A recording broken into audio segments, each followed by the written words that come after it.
Assalamu alaikum. I hope you are doing well.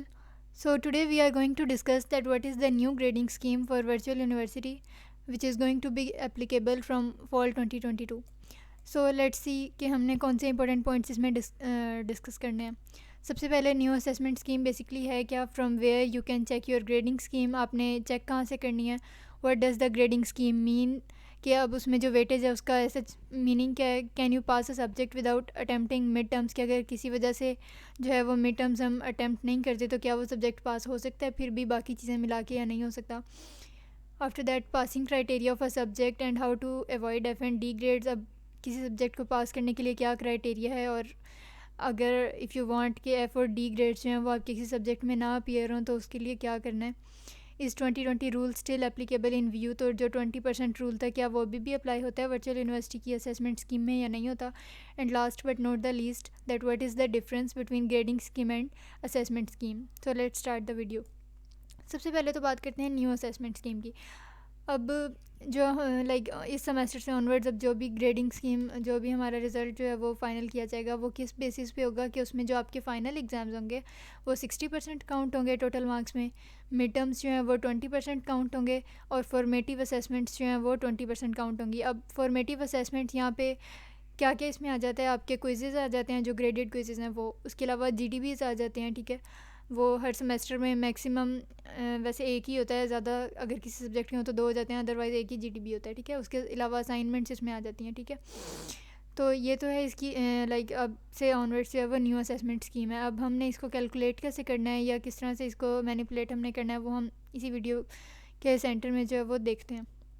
अच्छा, अब सबसे पहले देखें कि from where to check the grading scheme. अब पहली बात तो ये कि हर सब्जेक्ट की जो ग्रेडिंग स्कीम है ना वो थोड़ी थोड़ी वेरी कर सकती है, लेकिन जो मेन थिंग है जो हमने नोट करनी है वो ये कि हर सब्जेक्ट में अब फ़ाइनल जो है वो 60% ही काउंट होना है. अब उसके अलावा कोई सब्जेक्ट आपके LMS में भी ऐसा हो सकता है कि उसमें मिड टर्म्स जो हैं वो 20% ना हों, उसके बजाय 15% हों.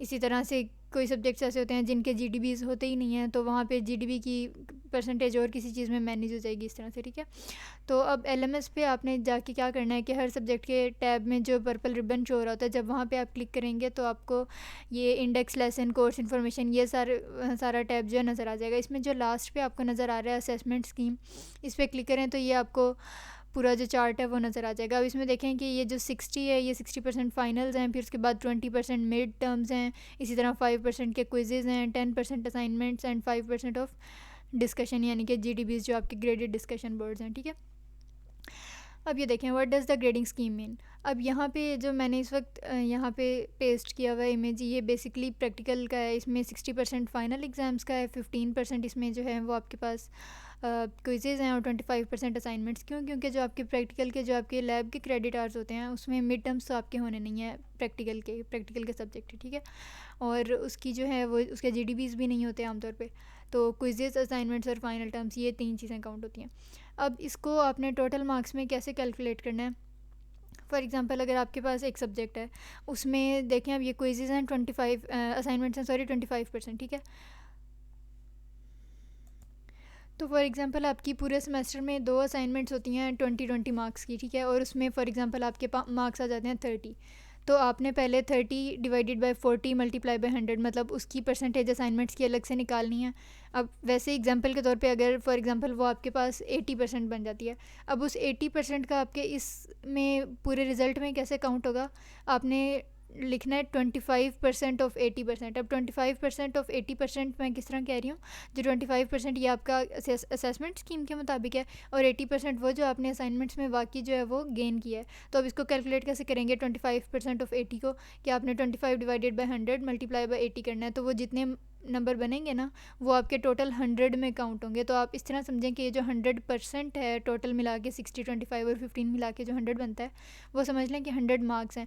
अब 15% ऑफ जितने भी आपकी क्विज़ में परसेंटेज होगी उसको कैलकुलेट कर लें. 60% ऑफ जितनी परसेंटेज फाइनल्स में बन रही है एक्सपेक्टेड आपकी, वो कर लें कैलकुलेट. तो ये सब चीज़ें मिला के उतने उतने नंबर्स आपके ऐड हो जाएंगे, और फिर उस हिसाब से जो है वो आपके टोटल मार्क्स बनते हैं. ठीक है, अब नेक्स्ट है can you pass a subject without mid terms. अब बहुत सारे स्टूडेंट्स के माइंड में ये होता है कि अगर मिड टर्म्स ना भी हों तो क्या हम कोई सब्जेक्ट पास कर सकते हैं, या अगर आप लोगों की कोई ऐसे हर्डल है कि नई मिड टर्म्स में अपीयर हो सके या इस तरह का कोई भी इशू बन रहा है। तो पहली बात तो ये कि मिड टर्म्स के बगैर जो है वो हो सकता है पास सब्जेक्ट। अब वो कैसे पास हो सकता है? ओनली इन द केस कि if you are very very sure कि आपके फाइनल टर्म्स के 60% और जो फॉर्मेटिव असेसमेंट्स हैं, जो क्विजेज GDBs असाइनमेंट्स हैं, उनके 60+20 मतलब 80% मार्क्स जो हैं, अगर उसमें मिला के आपको बहुत ही ज़्यादा यकीन है कि उन 80% में से तो 50% प्लस तो हर हाल में आने ही आने हैं, तो उसमें मिड टर्म्स अगर स्किप हो भी जाएँ तो इसकी खैर है, ठीक है। तो इसलिए अक्सर आपने सुना भी होगा कि मिड टर्म्स में 9-10 नंबर भी आ जाएँ तो काफ़ी है। तो वो इस सेंस में कह रहे होते हैं कि क्विजेज़ और असाइनमेंट्स और इस तरह की चीज़ों में और फाइनल्स में बहुत अच्छे मार्क्स स्कोर करने पड़ते हैं, फिर मिड टर्म्स जो हैं वो कंपनसेट हो सकते हैं। लेकिन अगर थोड़ी सी भी कोई एम्बिग्विटी है कि नहीं, बाकियों में भी ऐसा इतनी ज़्यादा अच्छी परफॉर्मेंस अगर नहीं एक्सपेक्ट की जा रही, तो फिर लाजमी है कि मिड टर्म्स भी जो है वो ज़रूर दें ताकि इसकी वजह से लॉस ना हो। उसके अलावा passing criteria for subject and how to avoid F&D grades. अच्छा, पासिंग क्राइटेरिया जो है वो कोई भी आपका सब्जेक्ट है उसमें 50% मार्क्स आपको टोटल जो आपकी ग्रेडिंग स्कीम है ना कि 20% ये, 20% मिड टर्म्स और फिर 60% फाइनल्स, तो इन सब में मिला के सब चीज़ों में के मार्क्स जो हैं वो एडअप होकर आपके 50% से ज़्यादा बनने चाहिए, ठीक है। तो ये तो है इसका पासिंग क्राइटेरिया। लेकिन how to avoid F&D grades, तो अब डिपेंड करता है कि क्या हम 50% पे रिलाई कर सकते हैं या नहीं। अब फॉर एग्जांपल अगर आप बिल्कुल कैलकुलेटेड मार्क्स ही रखें कि हाँ क्विजेज़ में से फॉर एग्जांपल 10 मार्क्स लेने हैं, असाइनमेंट्स में से 5 आ जाएंगे, मिड टर्म्स में से इतने आ जाएंगे और फाइनल के मिला के 50 बन जाएंगे, तो देखें अगर बिल्कुल ही कैलकुलेटेड रखेंगे कि हाँ यहाँ से मिला के 50 बन रहे हैं, तो कभी स्ट्रिक्ट मार्किंग हो जाती है या क्वेश्चन पेपर ही फॉर एग्जांपल टफ आ जाता है आखिर में फाइनल्स में, तो फिर वो कंपनसेट बहुत करना मुश्किल हो जाता है और हम एक्सपेक्ट कर रहे होते हैं कि 50% आ जाएंगे, लेकिन वो स्ट्रिक्ट मार्किंग या इस तरह के किसी भी सर्कमस्टेंस की वजह से क्या होता है कि वो 50% से लेस हो जाते हैं, और जहाँ भी 50% से आपके थोड़े से मार्क्स लेस होंगे वहाँ पे आपका जो है वो F ग्रेड आ जाएगा, ठीक है।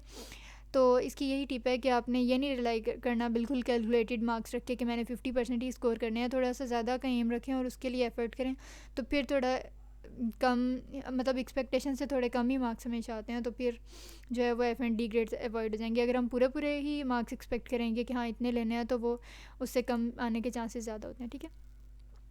उसके अलावा difference between the grading scheme and assessment scheme. अब जो हम पीछे सारी बात करते हैं ग्रेडिंग स्कीम के 60% फाइनल्स हैं, 20% आपकी फॉर्मेटिव असेसमेंट्स हैं, 20% मिड टर्म्स हैं, तो ये बेसिकली है असेसमेंट स्कीम, ठीक है। इसीलिए हर सब्जेक्ट की टैब में जाके आपको असेसमेंट स्कीम की टैब में वो आपको वो पूरी वेटेज नज़र आ रही है।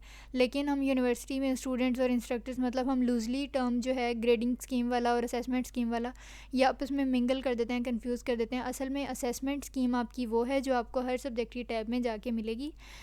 उसमें ये लिखा होगा कि मतलब इतने % फाइनल टर्म्स काउंट होंगे, इतने % आपके क्विजेज हैं, GDBs assignments and all that, ठीक है।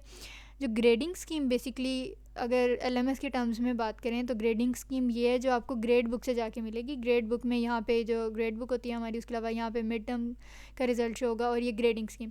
अब यहाँ पे ग्रेडिंग स्कीम में देखें अगर, तो फॉर एग्जांपल आपके मार्क्स जो हैं वो मतलब हर सब्जेक्ट का अलग अलग CGPA काउंट होता है फाइनल्स में, तो फॉर सपोज अगर किसी सब्जेक्ट में 3.66 से 3.99 के दरमियान में आपका बन रहा है, इतने % मार्क्स जो हैं वो बन रहे हैं, तो आपका A- नेगेटिव ग्रेड होगा, ठीक है। इसी तरह से C ग्रेड का 2 to 2.65 एंड ऑल दैट।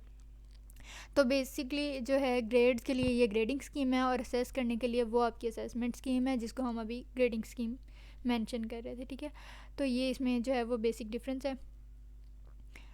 और इसके अलावा 2020 रूल जो है यूनिवर्सिटी का, वो पहले होता था कि exactly 20% quizzes, 20% assignments, 20% mid terms and 40% finals, या फिर कुछ सब्जेक्ट्स में ऐसे था कि 50% फाइनल्स काउंट होते थे, 30% मिड टर्म्स और 80 हो गए और 20% असेसमेंट्स। तो वो अब काफ़ी चेंज हो गया और न्यू क्राइटेरिया के अकॉर्डिंग 20% रूल जो है वो अप्लाई नहीं होता और 20% रूल फ़िलहाल इसका कुछ भी नहीं करना, बस 60% इसमें फ़ाइनल्स हैं। तो यही है कि फ़ाइनल्स में एक तो ज़्यादा एफर्ट करने की ज़रूरत है और दूसरा ये कि अगर फ़ाइनल्स में, क्योंकि अब डिपेंड करता है हमारे हार्डवर्क पे या थोड़ा लक पे भी डिपेंड करता है कि क्वेश्चन बैंक से रैंडम हमारे पास कौन से क्वेश्चन आते हैं हमारे क्वेश्चन पेपर में, सो 60% फाइनल्स करते हैं डिपेंड। लेकिन उसके अलावा अगर बाकी एक्टिविटीज़ में, असेसमेंट्स में मार्क्स जो हैं वो ज़्यादा होंगे तो फिर फाइनल टर्म्स में थोड़ी परेशानी भी कम लेनी पड़ेगी और इसके अलावा उसमें अगर मार्क्स अच्छे आ जाएंगे तो अगले पिछले मिला के ज़्यादा अच्छा CGPA आपका बन सकता है।